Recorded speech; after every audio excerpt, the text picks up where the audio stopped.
Good morning, intrepid readers. Kelly Kay here to read for you the beginning of my second book in a cozy mystery series, Chalkboard Outlines, that is about English teachers as amateur sleuths. And this one is called Poisoned by Punctuation.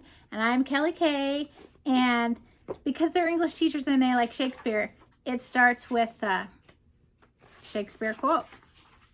So here we go. Invest me in my motley.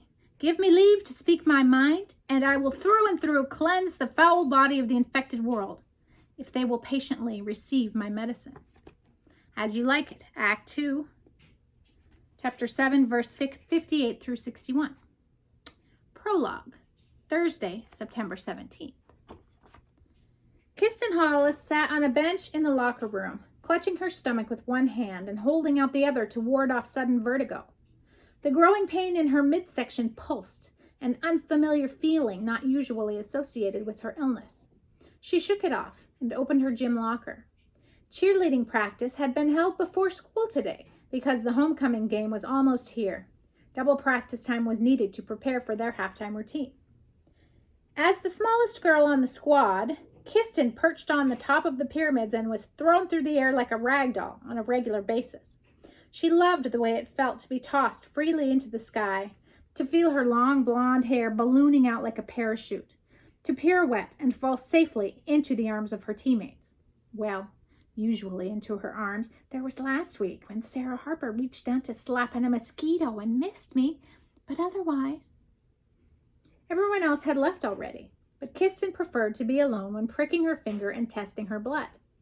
All her friends knew she was diabetic, but something about the way they averted their eyes after she purposely drew blood on her index finger or after she injected insulin into her stomach made this a ritual best performed alone. She wondered for a split second if her real mother or father had also had diabetes. Maybe knowing her medical history would have gotten her diagnosed earlier. But she couldn't think of how that would have been helpful. She might have started jamming a needle into her belly 3 years earlier, and that was no fun. No, Kirsten couldn't see the point of having known this information any sooner. She was being foolish and daydreamy, which happened more and more these days whenever the subject of her real parents came up. Thoughts of what if and why me took over. But maybe. Stop. You've got terrific parents. They help you more than anyone else ever could. Start each day with a grateful heart, dummy. Kirsten shook her head and expertly pricked her index finger, then watched the small blood drop swell as it appeared. Ugh, she really felt awful. Besides a vague nausea, she sensed some tingling in her fingertips and stomach, and her head nodded and swayed with inexplicable drowsiness. It was like she'd taken NyQuil before practice, and it was just now starting to hit her. She'd had an insulin shot before breakfast, so her blood sugar shouldn't be low enough to cause any symptoms. What's going on? Kirsten read the paper strip that documented her blood sugar levels.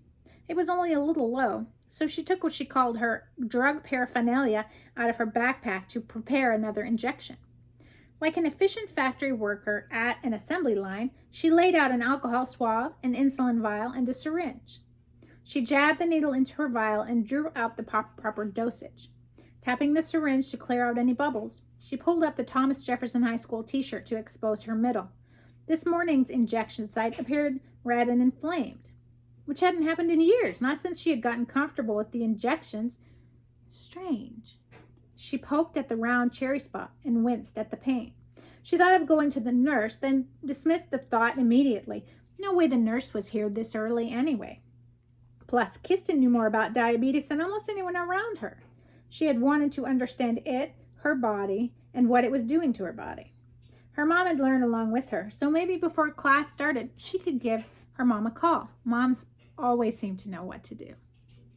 The act of looking down at her stomach made her dizzy all over again. She had to hurry so she could tackle some more of that upcoming English paper. Schoolwork was piling up because the homecoming game had been keeping Kirsten distracted. Excuse me. Goodness.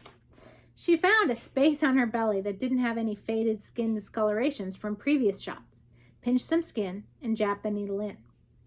Kristen stood from the locker room bench and walked toward the showers, still clutching her middle. Maybe a quick, cool shower would clear her head. Maybe she'd hit a nerve or something with her syringe. It would all be better in a minute. Start each day with a grateful heart.